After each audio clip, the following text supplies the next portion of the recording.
basic things. We can do them. So we have a basic problem of we don't understand problems, we don't know how to solve problems, we don't know how to create wealth.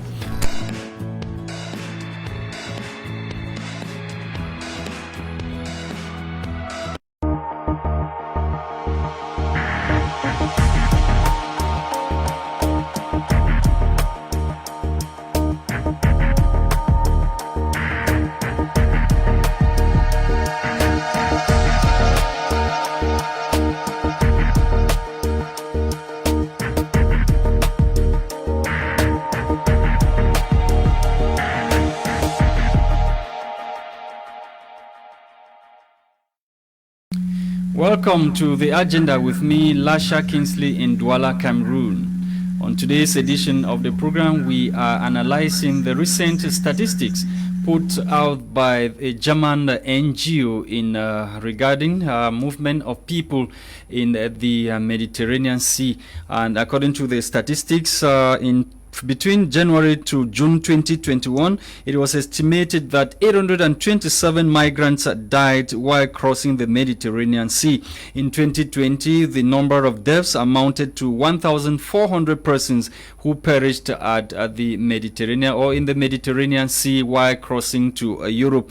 However, the accurate number of deaths recorded in the Mediterranean Sea cannot be defined. Between 2014 and 2018, for instance, about 12,000 people who drowned were never found. On today's edition of the program, we are receiving a writer, a young Cameroonian who is based in Denmark, and of course he is an author of many books, and some of the books such as If You Must For Bush, CONSTIMOCRAZY, Malafricanising Democracy, as we shall be telling you more. Nsah Manla talks to the agenda.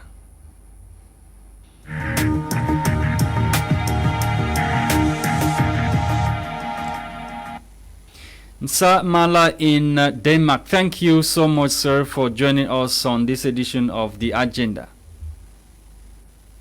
Thank you, Kingsley, for inviting me to the agenda. Okay, can you briefly tell our viewers or televiewers who are watching us at this time your name, who you are, probably in brief, your professional and educational backgrounds? I am Nsah Mala, and I'm a writer and a poet and a children's author, and also a researcher, scholar in literary studies and cultural studies. And I have my background in teaching English and French, and I studied at the University of Yaoundé 1, and also the universities of Perpignan in France, and the University of St. Andrews and in the UK, and Santiago de Compostela in Spain. Okay, recently a German NGO, Statista, published a report or statistics about the number of persons who have had to perish in the Mediterranean Sea crossing to Europe. And one of your books is titled If You Must For Bush. And this report is coming at a time when many people are asking questions. What is actually happening in the African continent, where many people still want to take on such dangerous adventures despite the risk involved in crossing to Europe? I think there is a combination of many factors, complex issues that are responsible for the movement of people, young people especially, out of Africa through the Mediterranean and other unusual routes. But first, it's always important to start by stating that the highest percentage of migration in Africa happens within the African continent, and that is hardly ever measured. So the biggest proportion of people are moving within Africa. That being said, the many reasons that account for young people dying in the Mediterranean or dying in Latin American forests trekking to the US or elsewhere are multifaceted and intertwined, but they include political reasons, economic reasons, and also personal reasons. But I think the nexus that all of it revolve around politics, because the economy of any country of the world depends on the political apparatus in place. So, yes, of course, so politically, either the system does not favor the growth of jobs, or there is limited employment prospects for young people, or even facilities and resources for them to be able to create jobs by themselves, or maybe there is a lot of political hostility to people in terms of maybe repression, in terms of censorship, and all of these things can push people to migrate. And economically, of course, which is still linked to that, they will want to go for greener pastures. But unfortunately, most of the pastures these days only look greener from a distance. And when you get closer, you find that there is nothing green there. And that's why, like I said in the title of that book, if you must fall bush, you be very aware of where you are going, why you are going, and the kind of risk that you are going to be taking. And of course, also one other factor that should not be left out is the false dreams, the illusions and the lies and deception that people who are out of African countries, people who are in Europe or in North America, and so now even increasingly Asia and the Middle East, try to sell a very false image to their brothers and sisters back at home, usually trying to make them feel that by being abroad, they've already made it in life, and that the best life is being abroad, and then people buy into that kind of stuff and they get themselves in trouble, real trouble. So what should be done to stop people or to persuade people from, embarking on these dangerous journeys? And they know very well that anything can happen when the weather is not okay. They can die. What should be done? Do we need education? What are some of the things that you outline in your book? Yes, in my book, that's a poetry collection published in 2016, If You Must Fall Bush, and then there is also an article I published in an academic journal this very year, known as The Return of Bush Fallers, Anglophone Cameroon Literature Response to Irregular Immigration. I think we have to take education seriously and sensitization. And the literature and film and music are some of the channels we can use to speak to our young people, to make them read novels. Let them read novels like Nsah by Priscilla Manjo. Let them read novels like Behold the Dreamers by Mbolo Mbuwe. Let them read novels like Home is Best by Lucas Dangtasi. Let them read novels like Greener from a Distance by Fon. And a host of others like The Last Bushfaller by Timothy Piyeke, or even watch films like Paris à tout prix. But apart from these measures of sensitization and education, the fundamental causes, the root causes of this problem must also be tackled, and they are political and they are economic. So which means that we have to improve our democratic governance. Governance should be more participatory, and governance should be for the good of the people, and not a means for some individuals to steal money from the state and get rich with their families, and while the rest of the people wallow in poverty. But above all, the individuals taking the risks should also know about other opportunities that exist, not only in Cameroon, but in any other country of Africa, because these people who are dying in the Mediterranean come from nearly all the countries in sub-Saharan Africa. So they should know that instead of, because personally I would not take $1 million and spend it to go through Libya and die in the ocean, whereas I could take that same $1 million and go to Nigeria, or go to Congo, or go to Gabon, or go to Senegal and invest in a business there. So they should be aware of the possibilities that exist, and we should also, for anybody who happens to be in Europe or America, stop selling lies to people, stop deceiving people, and let people know that the simple act of being abroad in itself is not success. You can succeed anywhere. And most of your peers who are out there, like yourself, it should be recalled you are doing your PhD in Denmark. Most of them are using the social media to, cause chaos back home instead of coming back to develop the country with the knowledge that they have acquired so far. So what is your message to such kind of diaspora Cameroonians out there? Well, I think that's a difficult question to answer. Absolutely difficult. because there are different kinds of people in the diaspora, and they are engaged with their home countries in different ways. And I don't know which particular kind of group of diasporans you are talking about. And I also feel that it's important for me not so much to comment on the activities of individuals or their kinds of ideologies. I think I would prefer to talk only in terms of providing advice for people who are still about to take risks, especially the risks of passing through waters. That if there are other things they can do, there are other ways they can travel. Of course, traveling is a fundamental human right to everyone. But at the same time, and the diaspora for Cameroon, for Nigeria, for every other country has also been a very important part of economic development. Yes. So, and also even political. Okay. And let's talk about one of the other publications. We are talking about a book titled CONSTIMOCRAZY, Malafricanizing Democracy. So I want us to dwell on that book, where you are very firm and vehement when it comes to condemning certain practices by African leaders, especially the change of constitution and the oppressing of some minority groups in certain countries in Africa. Yes, and that, of course, is a good transition for us, because it still reinforces what we were talking about in terms of how bad governance contributes to moving out, mass migration. So, because CONSTIMOCRAZY is basically a poetic response to mounting abuses on democratic principles in some African countries.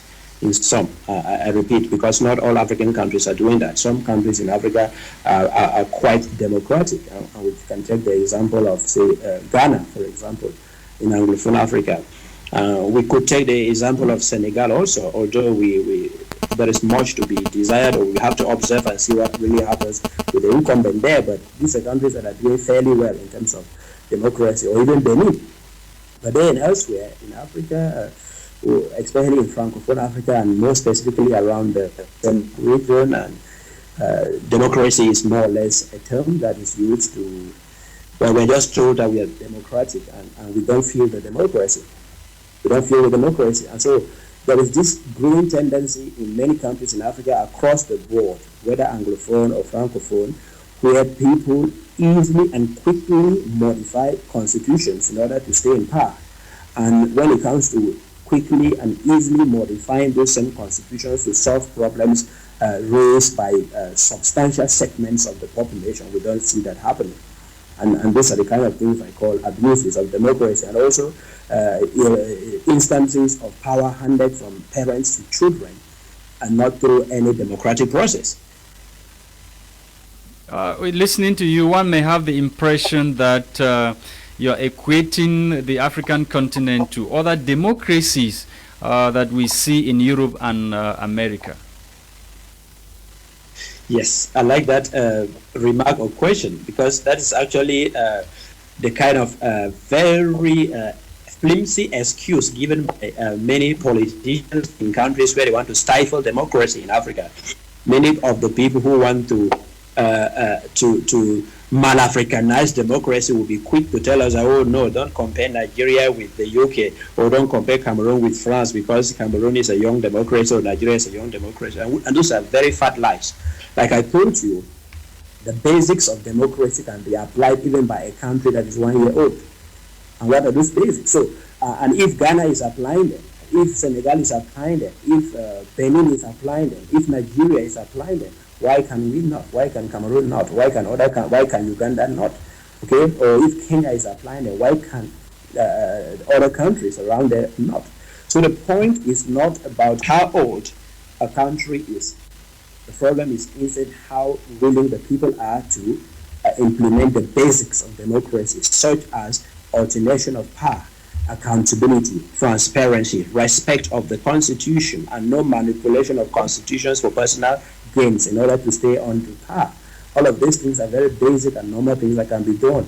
The appointment of independent electoral commissions, which are not stuffed by loyalists, people who are loyal to the regime in power, people who have the independence to declare results as they are, so that the population, the citizens, if they express their will by choosing somebody, we should not end up having a different person, wherever that is in Africa, in any country where these kind of conditions are not met, where people can vote and then a different person is declared a candidate because the voting process is controlled by the incumbent and all this kind of stuff. It is very bad for democracy. But of course, we should also always praise those countries which are doing good, including even countries, I think, was it Malawi, not long ago, either Malawi or Zambia, one of the Southern African countries, where a constitutional court judge annulled the results of an election, and the election was rerun, and the incumbent was defeated and accepted defeat in peace. So it's possible. Yeah, you write for African cultures and you equally African literature. And before, if you permit me to ask you this, democracy is a Western concept, and before democracy was imported into Africa, we had our own traditional institutions. Do you have the impression that we were not ready for democracy? That's the reason why we are going about it the way we are going. You have people not respecting constitutions, and they still feel that they can stay in power for 50 years without anything. Yeah, I get your point, and you are right about that. But I have to make 2 points, or at least 2 points here. First, democracy is actually not imported into Africa. If we go by the fact that, because some of us, including me, even believe that democracy is an idea that was stolen from Africa. And I will explain. If you look at the powerful kingdoms that we have in the grass fields of Cameroon, in the West region and in the North Anglophone Northwest region, you will find that the way our kingdoms are organized with a fon or a for or whoever whose powers are balanced by the qui fon, for example, and then other institutions, so women's institutions, men's institutions, together with which they rule the community. That's the genesis of democracy in itself. But now, the problem, I think, of course, is that some Africans will try to explain the kind of dirty games they're playing with democratic principles by saying that it is imported. I think the Western version imported comes with colonization. Okay, now, because it has come with colonization, I will take it this way. If we can either accept both or not. I mean, because even the things we call countries are actually colonial fabrications. And if we have accepted them and we can kill ourselves over those things and saying Cameroon or Nigeria or Ghana, and we are actually operating within boundaries drawn by colonial masters, then we should also, within those boundaries, because the whole idea of what we call today nation state, our nation state, we never had nation states per se, we had our individual ethnic kingdoms.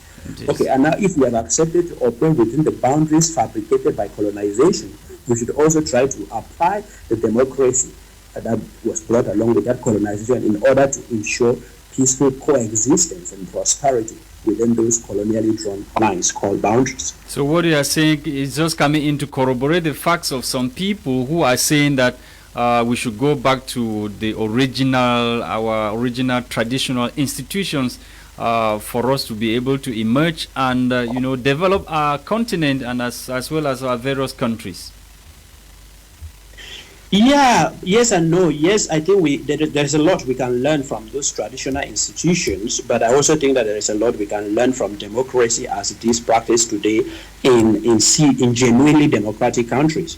So I think that for me, finding the middle ground, for example, taking the values of solidarity, taking the values of respect for the elderly, taking the values of knowing that the elderly are libraries for us and who should not be sent to homes but live with us until they are called home to join the ancestors, and also, but at the same time, borrowing concepts or main principles of democracy as it is practiced today in terms of respect for human rights, in terms of transition in power or alternation of power, in terms of accountability, in terms of no one being above the law, in terms of no one being able to manipulate a constitution for personal gain. I think we need a mix of all of these things. We cannot completely just want to go back, but while we want to carve out what is useful from our past, there is also a lot that we can gain from the present dispensation, globally speaking.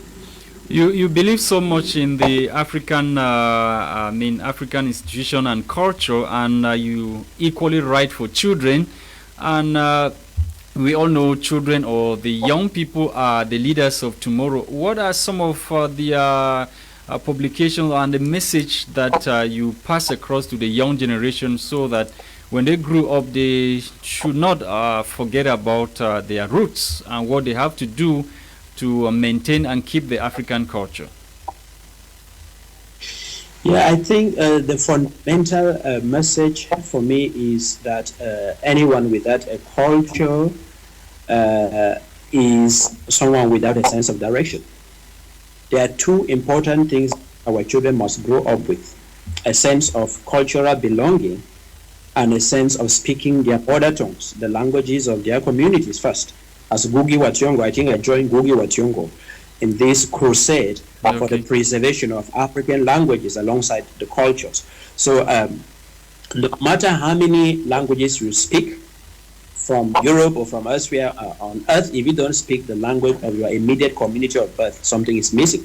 And so through my books for children, I try to encourage children to love their cultures by, first of all, using my own example. By writing, much of my writing, the cultural aspects are drawn for the most part, but not exclusively, from the Nsah culture, where I come from.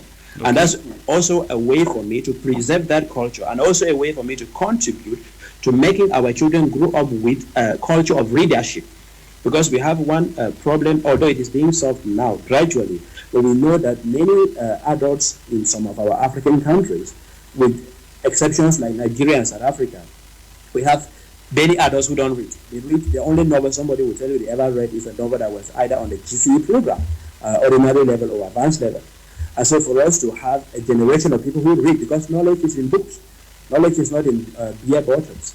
So for us, people read, and that's why even sometimes the politicians are able to manipulate the constitutions and destroy democracy, because our people are completely ignorant about their rights. Okay. They have to know their rights and all of this stuff. They have to read. So bringing up children who are readers is already being sure that tomorrow we'll have citizens who are more responsible, more mature in their way of behaving and in their way of treating public goods. And also in their way of interacting with people from other communities. Because it's one thing to learn about your culture, but it's another thing to know about the cultures of the other people and to respect them. Because it is the difference and the diversity what reach. And the fight is very stiff. How do you get to, conquering these Western lifestyles that have been imported into Africa? And most of the children now, when you start telling them those things, they are, these are old things now. These are old things for you parents, and they don't want to listen to you. How do you get to convincing them to see reasons with you, to read those books and get the message and try to live the life that will be a life that will reflect our roots? Yes, I understand you, and this is very sad, but it's true. And I think that the biggest part of the responsibility lies with us, the adults. We should preach by example. Why am I saying so? I'm a teacher of English and French, okay? My background is in teaching languages. I must tell you that in my home, I cannot speak any other language apart from the Nsah language. But I found people many times, many Cameroonians or Nigerians who will tell you that, well, I don't speak Igbo, or I don't speak Lamso, or I don't speak Douala or Bassa to my kids. And then, while the person is actually claiming that, and they think that speaking Bassa or Douala or Fulfode is primitive, and then they think that speaking French is a sign of civilization. And believe you me, in most cases, those people, even the kind of English or French they speak is horrible. I mean, it is very horrible. You'll find somebody who claims that they don't speak their mother tongue with their kids in a town, and then when you listen to their English, within every sentence they are like two nah, I'm talking to you now, and then they call that English, okay? So, so we have to take pride. We have to take pride in our languages and in our cultures, and that is why no matter how much of English and French I've learned, and which the languages I teach, both in Cameroon and outside, I always speak my language with pride, and I will make sure that I will do that. And any family I'm bringing up has to be able to know that that is important and to join the trend. We can do that. Your last word to those who are watching us at this time. We are gradually coming to the end of the program. Well, since we are coming to the program and we're talking culture, well, I will want to end with the culture, but bringing it back to politics, also saying that one of the things is it's also very difficult to promote our cultures when some of our politicians seem to be completely cut off from those cultures and promoting different cultures. Let's take just this simple example. Many of our presidents and ministers still continue to think that dressing in a suit is the only way to dress and the only way to show that one is rich or this. But I think I take a lot of pride in the presidents of countries like Nigeria and Ghana and Senegal for their ways of dressing, because that portrays their attachment to their cultures. Because one of the things we never actually understand is how this politics of culture and capitalism and globalization works together. Because the more you abandon your cultural ways and you embrace cultural ways from elsewhere, the more your money is flying out as you're buying those things coming in. Okay, and even sometimes not forgetting the health implications, because like I'm seeing people are gradually now going into a lot of cake. Yes. A lot of people like cakes these days. And we have some very good food that can actually replace those cakes. You think that we cannot, in an occasion, instead of cutting cake, use pounded beans and potato? We can do that. And people don't know the dangers of the sugar. and people don't know the dangers of the sugar in cake. But if you look at how is that possible like to cut pounded yam and beans during yes, and exactly, we can use those things, and people don't know. You know, sugar is one of the worst poisons on earth, and there is no way you can be talking and celebrating cakes without those sugars. But we actually have very healthy food, organic food, that we can also use in making celebrations. And so the more we buy ideas from elsewhere, the more even our resources, especially financial resources, will follow those things and go, and people don't know. So we have to value our cultures and protect them and cherish them. Sir Mala, thank you so much for joining me from Denmark to discuss on these pertinent issues that we have in the African continent, talking about culture and those who are trying to take on dangerous adventures to cross to Europe through the Mediterranean Sea. It was a pleasure having you, sir. Thank you so much for having me. I'm grateful. Bye-bye.